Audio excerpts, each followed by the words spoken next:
All right, good afternoon. I know some of you guys were at the morning session. My name is Daniel Eng, and I am going to be kind of going over residential to commercial. We are live stream, so if you want to share that or rewatch it, I'm going to kind of go through this pretty quick because I know it's been a long day.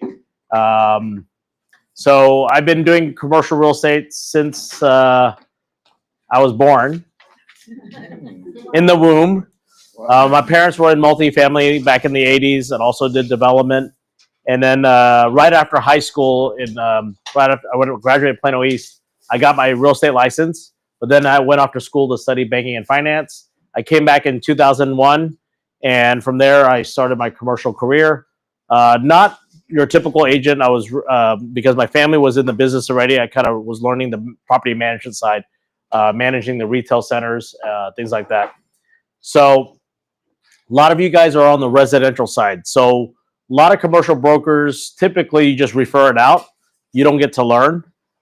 Because my background, I had two franchises. I had a residential franchise and a commercial franchise. And before that, I was independent. And then later on went to Keller Williams, started the commercial division there. So I kind of learned the residential ropes, kind of understanding what you guys were doing. And for past 10 years in my career, I always said no, I didn't do any residential. So every no was a referral check for 10 years. So you can imagine how many no's and how much referrals. And then when I got into that Resimercial world, I realized, there's a lot of opportunity because your clients, guess what? If they own a business, that's commercial. Maybe their work job is at an office building or in a place, they need commercial, right? So there's a lot of cross. But how do we get you both into that section from residential to commercial? So my business partner and I, we met in 2008 at CCIM class. So we were both designated CCIM members. He's also the past president for the chapter here. That's a great networking arena because people who are you don't just take the class and get your CCIM. You have to have your portfolio in order to take the final exam. So everyone that's taking the classes, they're either in the industry. So if that's something you want to take your commercial to the next level, don't take all the 4 classes right away. Take 1 or 2, and then from there, continue on your path in the commercial side. So Resimercial, expanding your real estate game, how to transition.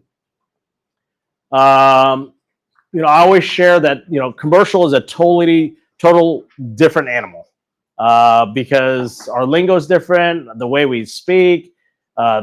Most of us, I think predominantly 90% are male versus residential is opposite, right? So we think differently sometimes, and sometimes we're not very nice. We don't call back. You've probably gone through this. I see some people chuckling. But with commercial real estate, you have long-term relationships because the leases are longer. And then they renew, and then your investors, right? There's more repeat clients because your investor pool may not be one investor buying everything. They might be dividing their money into multiple properties. So that's why, why you should consider commercial real estate and diversifying your skill set to do more things. So what is a Resimercial agent? Well, that's a term that I kind of, I don't know who made that name, but I've been using it for a long time. I started using that when I was at KW, and basically it's a person that does both, right? And a lot of people who are residential, they stick with residential. There's some people who only do commercial, and there's people like the crazy ones that do Resimercial. And, a lot of people make fun of that middle category. Commercial people sometimes don't understand what that means. But the thing is, if you're an entrepreneur and you're taking classes and you got a good mentor and you got a support group, there's no reason why you can do both. However, your time is valuable too, because we don't have all the time in the world. I'm in the EXP platform. That allows me to build a residential team. It allows me to build a commercial team. And it allows me to find the people that want to do Resimercial. So there's actually 3 categories now that you can build here. So key differences on residential and commercial. One, it's the emotional state.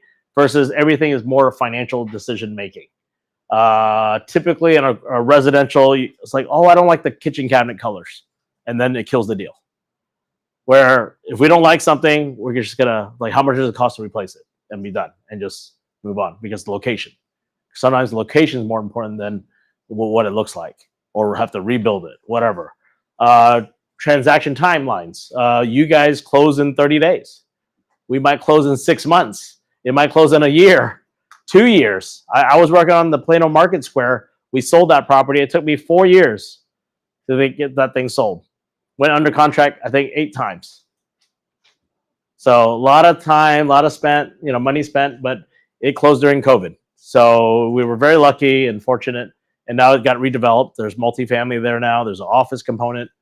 Our forms, you guys use Trek forms, so it's promulgated forms. In commercial, yes, we have some TAR commercial forms, things like that, but typically I don't think we use them unless the landlord's not very sophisticated, just wants a standard form, then you can use those. But typically, you don't send off a contract through TAR. We do have another association called NATCAR, North Texas Association of Realtors. That's separate from MetroTex, and that's predominantly all commercial people in that association. They do have forms that we actually use because the attorneys that draft it really focus on the commercial side. Leases, when I say attorney drafted, typical commercial contracts are attorney drafted. So you got to work with your attorney to draft the lease for your lease or sales contract. What we call PSA, PSA purchase sales agreement is another term that we use. And valuation method. You guys use CMA. We use another indicator like with cap rate and NOI. So types of commercial real estate: office, retail, industrial, multifamily, hospitality, land. Land can be also like residential, but typically it's developing something into commercial. Multifamily, retail, shopping centers, things like that. So steps to how do you transition? What do you do? So you got to learn the lingo, right? So understand what NOI means, net operating income. Understand what cap rate means. It's a short term for capitalization rates. What does that mean? And then take courses, earn your certification. If you're a realtor in Texas, there is a Texas commercial accreditation for commercial. I highly recommend you guys take your foundation classes through MetroTex. They have it, and also TAR. They have or Texas Realtor now. They don't call it TAR, but I still call it that. There's different academies that you can go to as well. So just find the ones that you can schedule yourself to get your foundation in. Step 3 is shadow, right? So shadow means sit in the car, drive that commercial broker around, and just listen to how he talks and negotiate. Don't ask questions sometimes. Just listen and watch and shadow. That's the best thing, is go to the property with them, have a tour, carry their stuff. I mean, that's one way to do it. And then you'll learn a lot, because in that whole day car ride and going to the properties and you go and talking to the other brokers, that's one way. And then you got to choose a specialty asset class. So there's a lot of people who only focus on office, and then industrial, and then retail, and hospitality, and land, right? All these asset classes, typically the broker or the commercial brokers, they only focus on 1 or 2 things, typically just one. And that's what they're good at. Because when you work for a corporate firm, they just want you to focus on one, because they're going to maximize you as an agent. So it's different in the commercial world, because if you work for the big corporate commercial firms, you're almost like an employee. You have to stay in your lane, because they want to squeeze and maximize you to make the most commission for their house split. So they're not as entrepreneurial as we are as residential agents. You guys are more. I feel like you guys are more entrepreneurial, mindset wise. Okay, so you kind of choose which one you like. And what's nice about you guys, because you guys get to choose. You get to dabble and figure out which class you like, right? If you like the office component. Office industrial brokers are nicer. They share data. Retail brokers, we're kind of cutthroat. I'm a retail guy, so I understand. We don't share. Our landlords are tough. It's just a different category of people. And marketing to your investor clients. You guys all have investors, right? People that you're selling homes to, eventually, as they're saving their their funds, they're going to invest in something, right? And there's investor groups out there, right? Especially during COVID, I saw a lot of these little investor crowdfunding groups start up. One of my relatives, they just started a new real estate club to help people invest and educate them, right? So there's a lot of things and then get into these groups because those are your investors, right? So you can join these networking groups to get in. So how do you search commercial deals? So we don't have a commercial MLS per se. So the data is not all there. You can use LoopNet, but LoopNet is very limited because now, LoopNet has changed. Like before, everything was there. Now, as a broker, if I have a listing, I have to pay to put on LoopNet. So whatever you see on LoopNet is only for the people who paid to put their stuff on there. Okay, so it's a different thing. Crexi is a new competitor that came in a few years ago, and it's free to view all the stuff. It's free for me to list all my properties out there. There is a paid version. It's really for the listing agents. They can see who's searching their property. So for you guys, Crexi is free. Set up your account, and the free version is fine. If you need more details and stuff, you can get the pro version, but free is good. CoStar. So CoStar is going to be closer. Oh, you need the. Yeah. So CoStar is going to be, not saying equivalent to your commercial MLS. That is probably the main one that commercial brokers have to use. Is their data accurate? No. Do we have to have it as a commercial broker? Yes. Do we like it? No. It's a monopoly. They own Homes.com. They own other companies now. They bought LoopNet. So they're a big company out there. Our company with eXp Commercial, we have a good discount because I used to pay like $600-700 a month. I'm getting it now at $250, which is great. So that helps for me to cut costs. And my commercial team has access to it, to their own CoStar account to do searches. So that's why you want to partner up with somebody, or else you're going to be forking $500-600 a month, where you can have a partner that has that and help you out. Your MLS does have a commercial component, but remember, a lot of commercial brokers are not NAR members. So why did eXp Realty and eXp Commercial separate the companies out? Because eXp Commercial, we're not realtors. We're not NAR members. We don't join the association. We don't have the MLS. And typically, like CBRE, Marcus Millichap, Jones Lang, all these, they're not NAR members. So guess what? Their data is not on here. So the data that's on here is probably like a Remax Commercial, KW Commercial, because they are in the MLS. So, but there's data there. We've done deals through this, so don't shy away. Look at both things. Look at Crexi and look at this if you have the MLS. Local broker networks. There's one tomorrow. There's one in Dallas at the Perry Steakhouse every Tuesday every month. I think at 4 to 7. One of the commercial brokers hosts one. It's just everyone to get together. But there's a lot of different networks that you can join. CCIM has a chapter. They do events. NatCar does some stuff. Other things, of course, public records, right? Try to do your searches. There are other sites called like Reonomy that has the public records, but sometimes gets you the phone number and emails. It's just hard to find data. CoStar also has that too. So for brokers looking, that we use CoStar predominantly for that. All right, understanding math. So we need to understand what NOI is. We need to understand what cap rate. And then gross rent multiplier is something, generally I think more on the multifamily side they use to calculate. I don't really use that much. And then lease types. what's a triple net lease? What's a gross lease? What's a modified gross lease?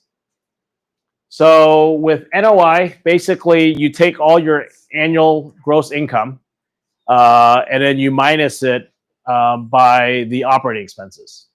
This operating expense does not include, mortgage payments, depreciation, all that. So this gets you that NOI.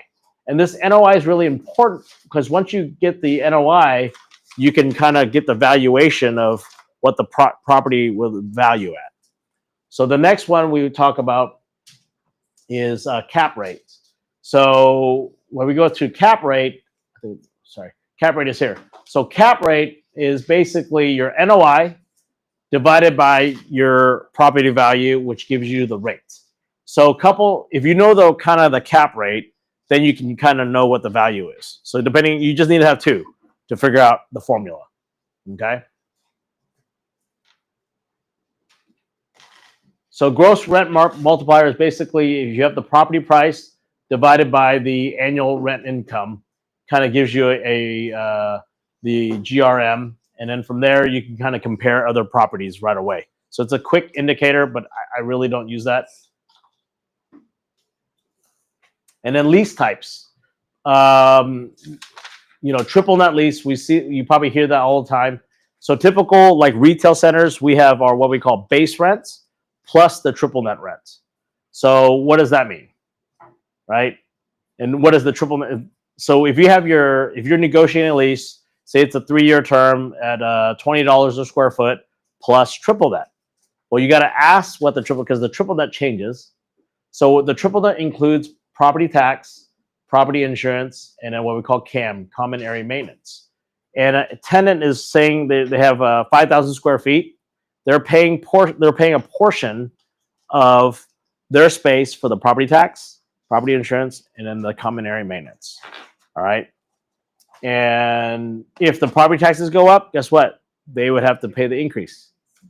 So that adjusts. The landlord gets their base rent.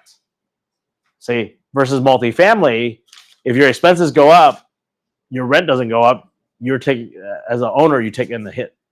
But with the triple net lease, a lot of retail, and that's why my family went into the retail, because we could cover those costs. We knew that tenants were paying for that. So now you got gross lease where tenant pays one flat rent and landlord covers all the expenses. So it doesn't matter what the expenses are.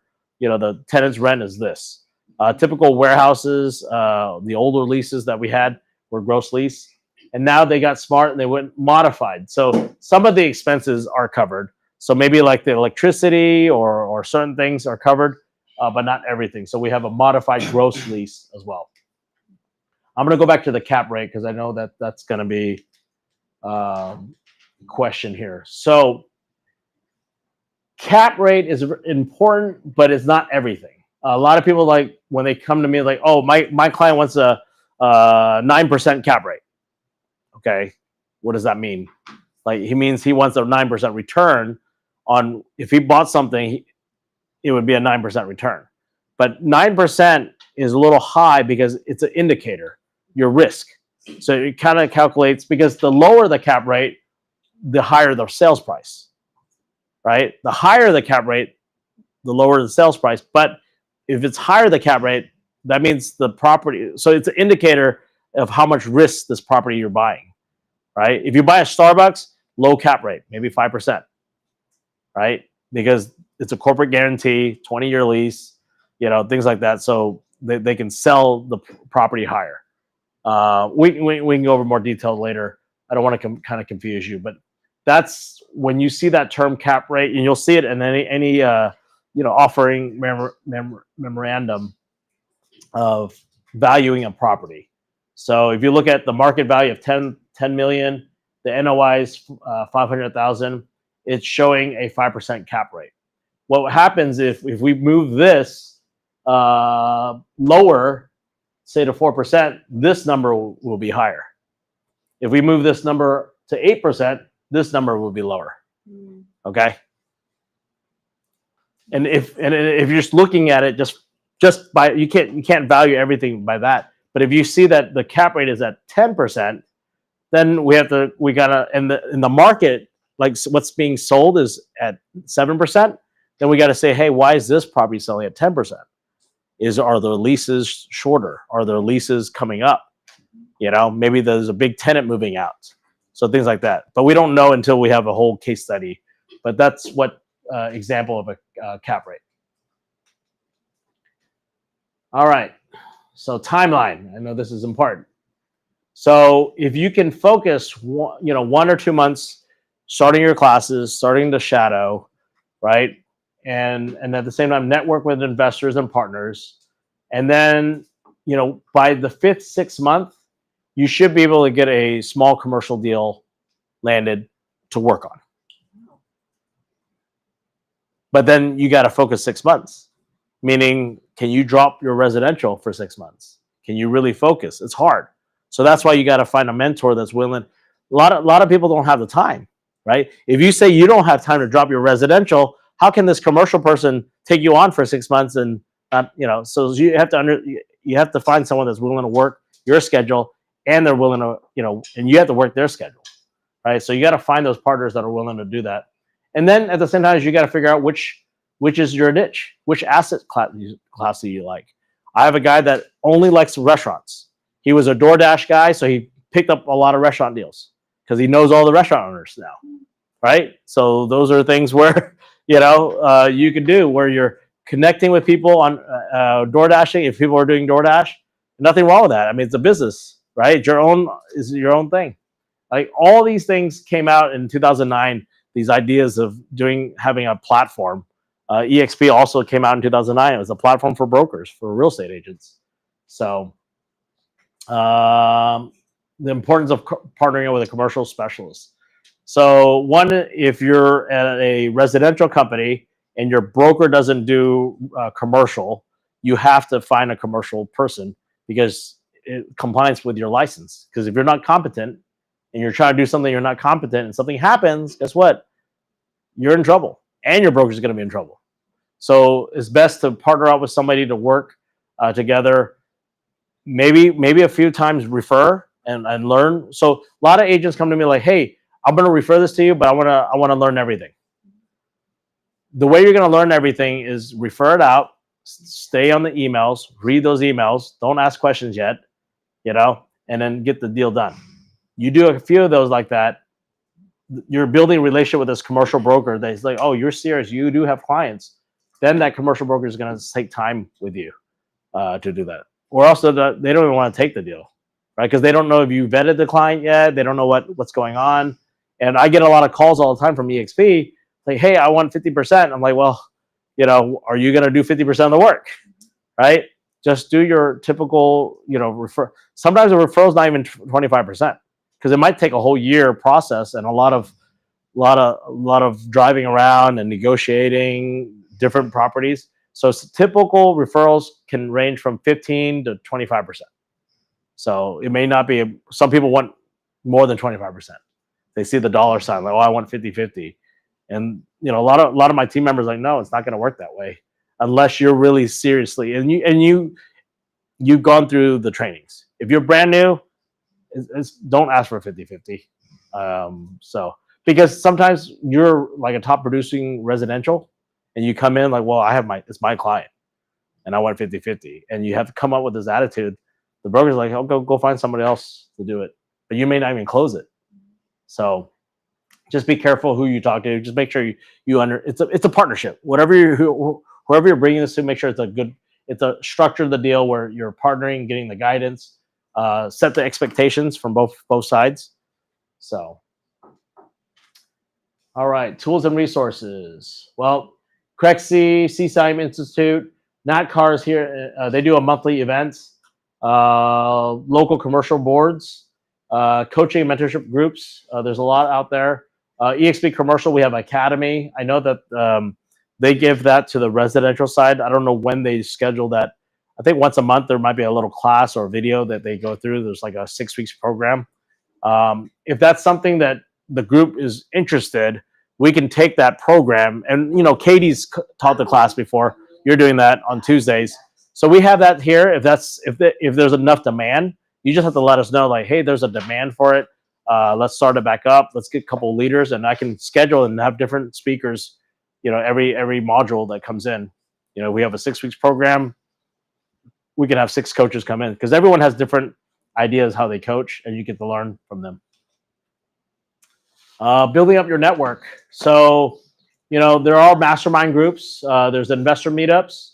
Connect with a lot of commercial property managers, leasing agents, and then of course social media. Use social media to show your growth. One of my members, Yoshi, he has a commercial meetup once a month. He's been using, I guess, Legacy West. He does a lot of multifamily syndications, so a lot of investors go to that. So you get to connect with more people. We did a commercial event in January, so we had people fly in, and we just did a commercial events. This was same thing. This is the happy hour that happens every month. So there's going to be one tomorrow at the Perry Steakhouse. That's from 4 to 7.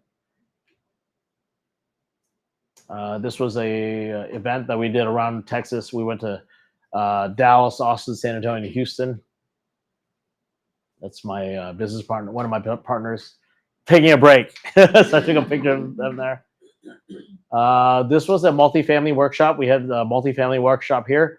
So what we typically do, we teach a class and then we go to a field trip. So I don't like to just teach a class and then be done. I actually like to go to the developer, go to the project. You guys get access to the developer, ask questions there. Then you guys get to learn. Because when you ask a question, guess what? You're going to be learning because you may have not thought of that question, but it's a good question, right? So those are the things we do. And if that's something, like I said, it's depending on the demand, right? If no one demands this, I'm not going to just do a workshop just to do a workshop. But if there's a need, then we can schedule it out. This was talking about absolute triple net.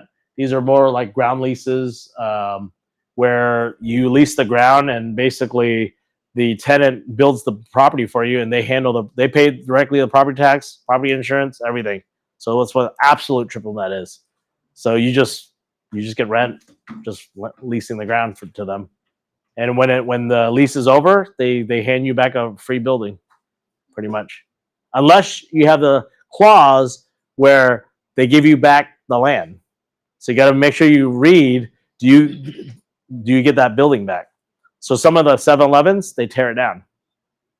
The gas, they pull everything out and they just give you back what you gave them is what they give you back.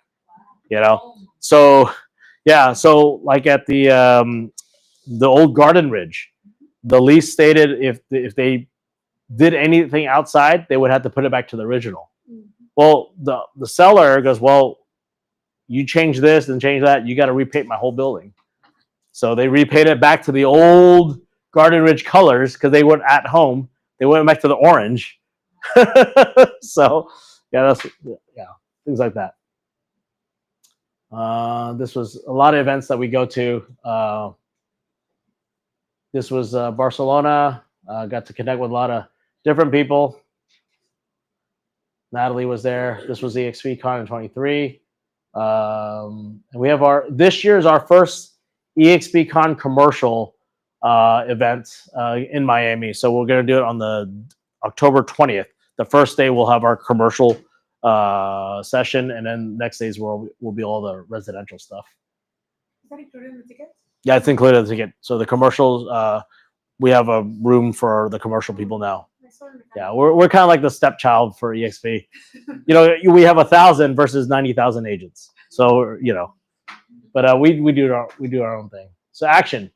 So block out 2 hours, study your commercial, right? If you're serious and like I want to get here, figure out what 2 hours you can do to study, right? These terms, look over contracts,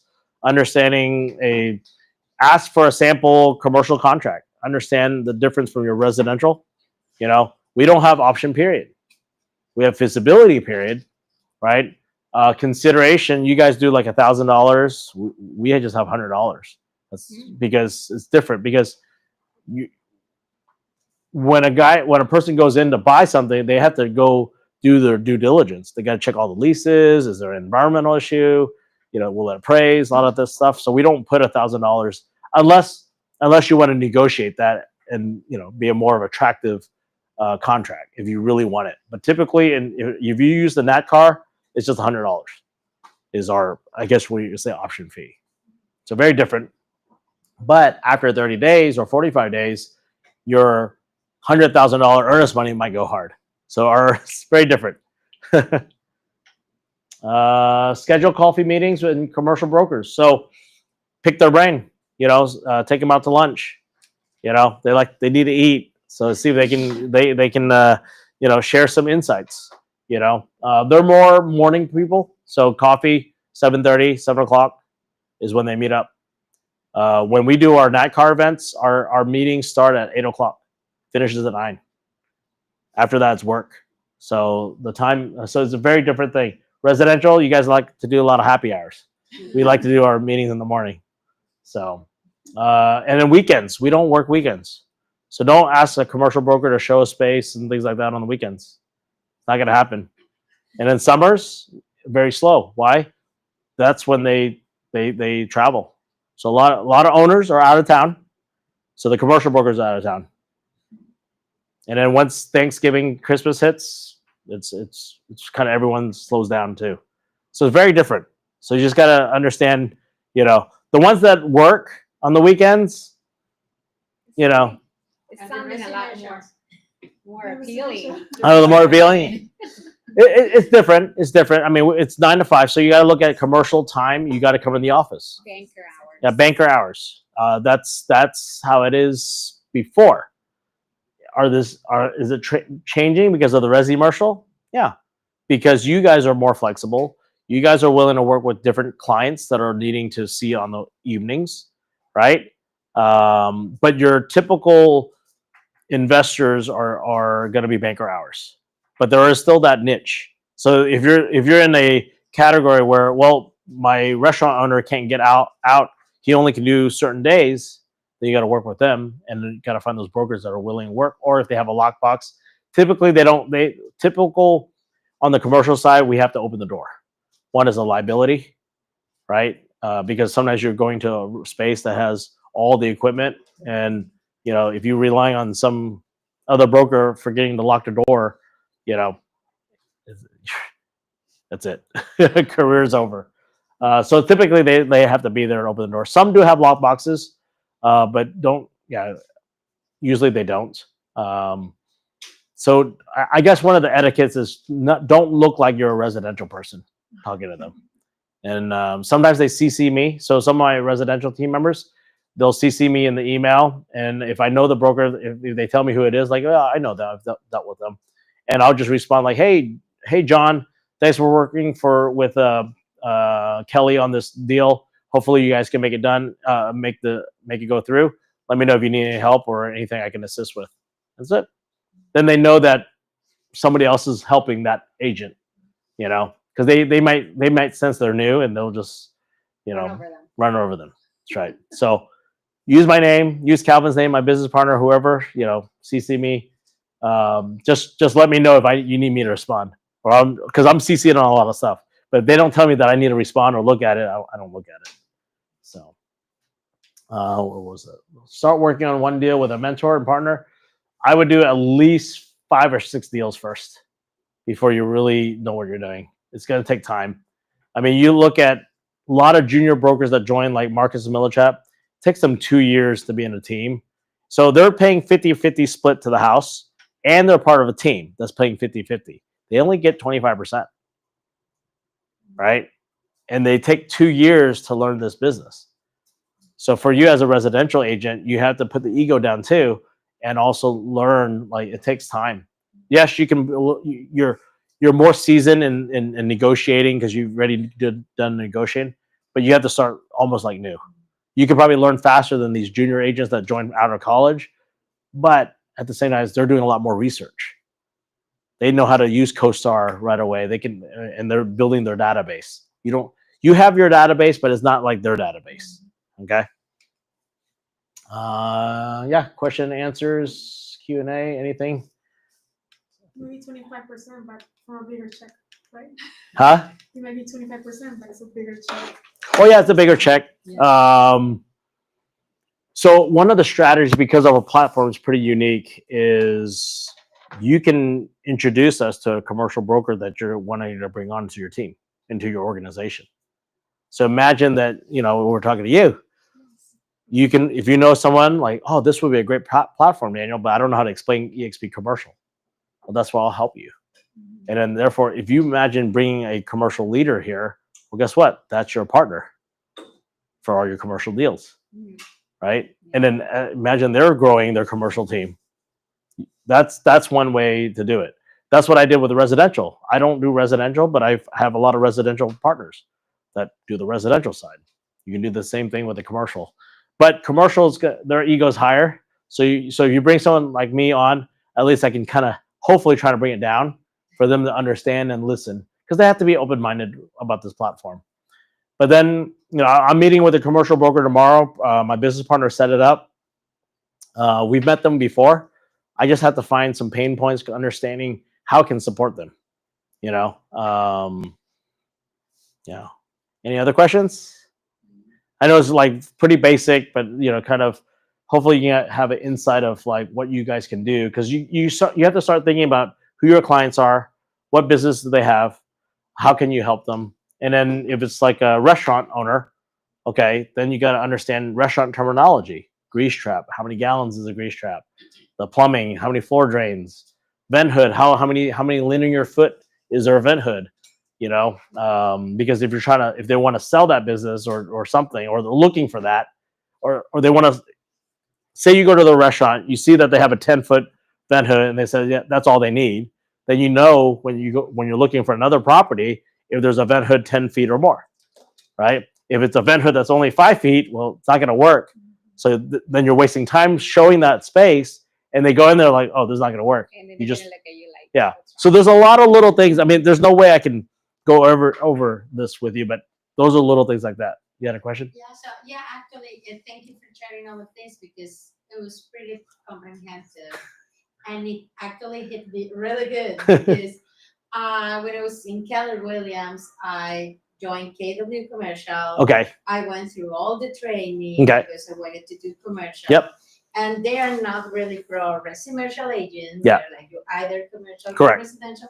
But I had a really good residential business. Yep. And what you said there, like, are you willing to do the job that takes to do the whole commercial thing? Is going to hurt your residential business if you don't have someone else working with you, or something that is really in motion. Yeah. And that happened to me. I was, of course, it was also bad timing. I wanted to do small multifamilies because I was investing in large syndications, but I knew, brand new aging women is not gonna do a big thing in large multifamilies starting. So I wanted to do small multifamilies. Tax rate changes. Interest rate change. Yep. Interest rate went up, so nobody wanted to sell for a lower price than multifamilies. So I said, well, I got all this training. Let me do leases, or retail, and that's true. Retail's brokers. They're mean. I hope I called you back if you try to call me before. And yes, and they don't work, after 5, weekend. And it was, at the beginning, for me, it was a big surprise. Yes. The mentor that was assigned to me, unfortunately, he only knew land development. Right. So he didn't know how to help me either on the multifamily or the leases. So I felt kind of okay. And I got 2 of my residential clients like calling me and say, hey, are you gonna pay attention to me? And I'm like, oh gosh. So kind of put a hold on the whole commercial thing, and I never looked back. Yeah. But I find it so fascinating. It is such an amazing world. There is so much to learn, a lot of work to do, a lot of research and understanding when you're presenting a property to a client, what to do, and your client needs to be prepared, needs to have a business plan and all of that.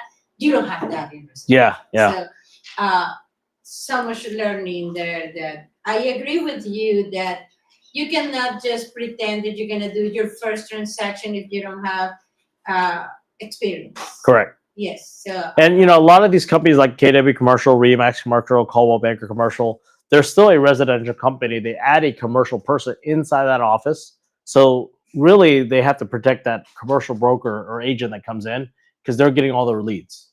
yes. Because one is they're in compliance as a brokerage. There's a commercial person. They get the leads. They run it.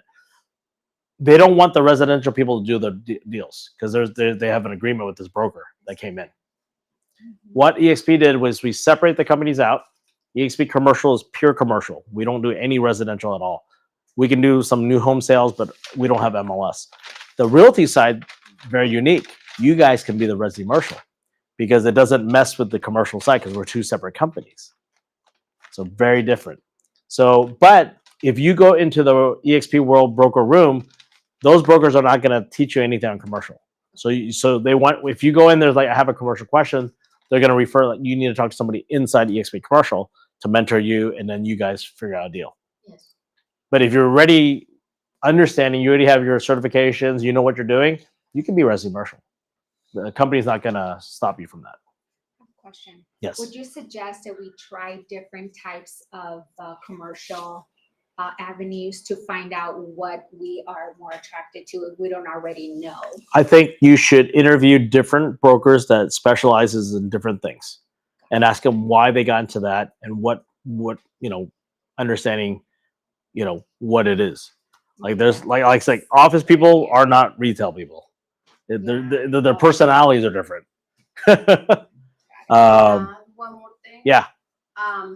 One of the reasons I switched to this company EXP is because commercial side. Yeah. I doing real estate for almost 6 years. I've been doing several transactions and commercial, big ones, but staff.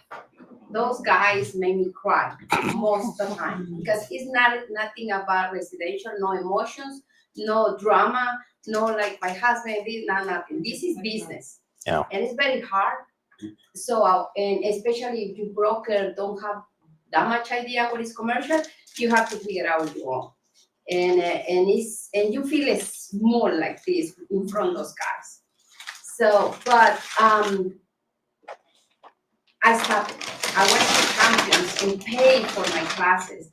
So, like 3 years ago, I started going around Daniel. I shop it on him, and I go how he talk, how he calling. So I've been kind of around, and I find, oh, I like it. I can be tough. So I decided to get into commercial. So the good thing to be in Daniel's group is, so they have six months, I think six classes academy for commercial, and like the questions she has, how you finding this for you or not. So this is one of the things they give you in the class. They give you and say, okay, because there's so many like retails, like office, Oh, yeah. leads. So you have to find out what is your niche, what do you like, if you really like. So going to these classes is good because you find out if really is what you want or not. Are you tough or you're not tough? Yeah. So I decided to stay. Yeah. I can be tough And I can even be- leasing, you can be the landlord leasing marketing person, or you can be a tenant rep. Exactly. And tenant rep, I mean, I have a guy, Bob Gibbons, a good friend of mine. He wrote a book on tenant rep, and that's all he does. And that's his specialty. He's been doing that for many, many years. But You know? one of the things I want to say is save a lot of money, because I know you have access and everything, and if you are part of the team, we have access. I want to save money until I get and hit Yeah, yeah. a big Yeah. thing. So that's why, because when I start creating like a team, I say this team can be learning commercial, and maybe they find out they don't want to do residential, and Yeah. so that's one of most of the things I did, because I like commercial. Yeah. And, there's I don't know. I think I'm a pretty unique commercial broker where because I've had the residential experience, because I had a residential company with two other partners on a franchise side. And so I understand how you guys think, but maybe I'm like that coach where I'm like in that middle where I'm like, I have more, I don't know, I gravitate to you guys better than the commercial guys. But at the same time, I know, yeah. But at the same time there's value there because, we've closed probably about close to $100 million worth of deals through residential folks. Calvin's closed them. So, I mean, he was shocked, but they're there. You guys have clients. If you're selling luxury homes, $1 million homes, $5 million homes, there's a commercial component there somewhere, right? They know somebody. Actually, a couple of my builders, they do commercial. As a matter of fact, one of them is building a commercial building right Yeah. now. So they need a leasing agent. They do. See? So those are things where you may not be selling it maybe one day, but they need to lease it up. And if you can get us in front of them, like, hey, we have a whole marketing team to help you with leasing. Is that something you want to meet us with? Opportunity. Perfect. Whether or not we get it, the thing is, your client gets to know that you do that. You're going to be coming up next time. Like, oh, next time I bill, I'm going to choose you because I already. Or they fire the other people because they didn't do a good job, and then they come back to you. You never know. But you got to get in front of them and letting people know that you exist and you have a commercial team to help you. What are the requirements to become a residential commercial broker? You don't need another license. Same license. But what if you don't have the other license? There's no. Can you go to commercial with just the certifications for commercial? If you don't. If you don't have a residential license either. It's the same license. Residential license and commercial license, same thing. So you have to have the residential license in order. You have to have a Trek license. Yeah. A license from the state. Yeah, license for the state. It's the same one. It's just what you specialize in. That's the difference. Because all your Champions Real Estate School is all residential stuff. Mm-hmm. You're not learning anything commercial, right? And it's only for you to pass the test. Commercial, you got to relearn all that, So. Daniel, even for someone, because I know probably like a brand new agent or Mhm. someone who's thinking to join EXP, they can get co-sponsoring with you. Yes. But someone who has been in EXP for a while, Mhm. but they want to start working commercial, how does this look like? Yeah, so there's their directory in EXP Commercial with all the commercial brokers. There are some certified mentors. There are some other agents. You got to find the right person that fits your personality that you can work with, and they have the time to work with you. Like, you can have a top producer, but they may not even have time to talk to anybody because that's all they focus on. So you got to talk to them and figure out who's the one that's gonna have some training, and then that you can join on their calls or come to the in person. So like Katie in our group, she's been opening up. She didn't want to open up everyone, but she's opening up to a few people where the people can get on, and she knows that you're going to give a deal together to work on. So she'll spend the time with you because everything goes back to the time, because if it's take, and you're not giving back, it's not a partnership. Yeah, exactly. So that's the thing. So you have to tell them like, hey, I'm learning, but at the same time, I'm taking classes too. So you got to just got to be upfront, like, hey, I'm going to be doing this. I need some guidance. Would love to shadow you on your time. And when you tell them that, then they'll make time. But you ask them like, I only have time for this, and they're like, well, I don't have time for you. Remember, they are tough. Yeah, you think the guys are tough? The females are even tougher. The female commercial brokers, don't mess with them. But with her, I'm doing, and she's seeing my constant. Like, Yeah. I'm coming, I'm doing. Yeah. So she Yeah. let me. And commercial's changing. We're not on the social media as much, but it's changing because we've picked up deals through social media. It works. It's just getting yourself out there, but you got to know what you're doing too. So don't go in like try to fake it till you make it. I mean, I think sometimes we go in residential to do that. Commercial, you cannot. Liability, and then make sure you find that partner. Yeah. A lot of people fake it till they make it, and you're gonna get in trouble. And I got to deal with the calls afterwards because they're in my organization. I'm like, I got to deal with it. Yeah, hopefully that was kind of insightful. That kind of helped a little bit. Yes. In Texas, at least, for multifamily, 4 units or under are residential. Correct. Above that are commercial. Yeah. And how does it work for the downline? So you share that you can have agents in commercial, downline, and they can also have residential in their downline. Yeah. It works exactly the same. Works exactly the same. So I'm commercial. My upline is commercial. His upline is residential, and then the rest are residential. So you can mix. So when I had that aha moment, I'm like, oh, I don't need my residential franchise anymore. and I can just merge everything together, and I can build either side, and everyone can build either side, which is great. So that helps. But like, commercials, we're still about 4.5 years old, still very new. About 1,000 agents. Can we get more? Yes. Can we get more talent? That's our goal. Is we want to not get we've been getting a lot of new agents, and you don't have enough mentors, right? Because they have to mentor these new commercial agents, and we got to mentor the realty side.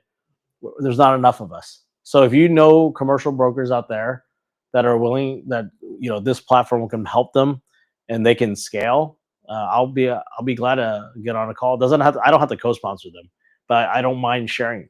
For the past 4.5 years, I've been talking to other agents, for their group, to try to bring on these commercial people. But now co-sponsoring helps because now I can be injected in to support that way too if they need me to. I don't have to.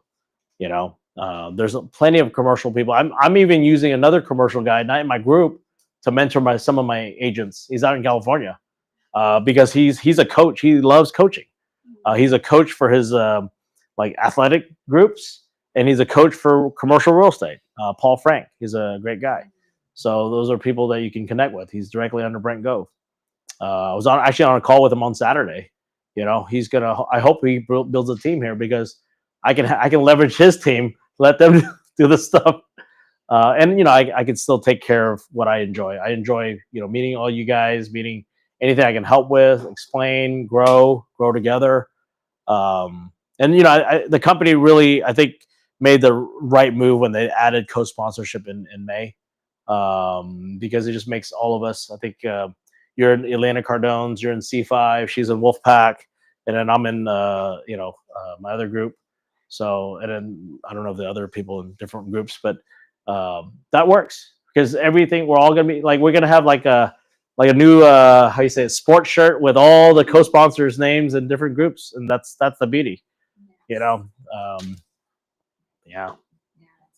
Okay. Exciting. So, if you guys said, hey, we do want more commercial workshops, we can identify what product type we want, and we can schedule it out. I used to have a person that used to do a lot of the commercial teaching. If you guys know someone else that loves teaching, we can get them in here. They don't have to be in the EXP. That's the beauty. I can bring I used to bring other commercial brokers just to teach because they enjoyed it. They did it for me. So if you feel like we can do that, that's fine. I have a space to use, just use it. Because guess what? When you guys leave, it's just an empty real estate space. It just sits here. AC's still on. Electricity's still being paid. And but leverage the space that I have and do more stuff. Like if the C5 group wants to use it, I think yeah, you get. When's your meeting here? Well, we just came to record some videos, but we're having the buyer seminar on 30th. 30th, yeah, okay, yeah. So things like that, and then the 10X group, Elena Cardone, get a celebrity in my building. Be fun. Yes, I'm gonna talk to them to see if we can do something. Yeah. For sure. And I know the building's not as pretty but if you feel like, hey, Daniel, you should paint this wall this color, let me know. I can paint it. I just don't know what color. Just let me know. And if there's anything to spruce it up, let me know. I can do that too. So, all right. Thank you. Thank you. Thank you. Thank you.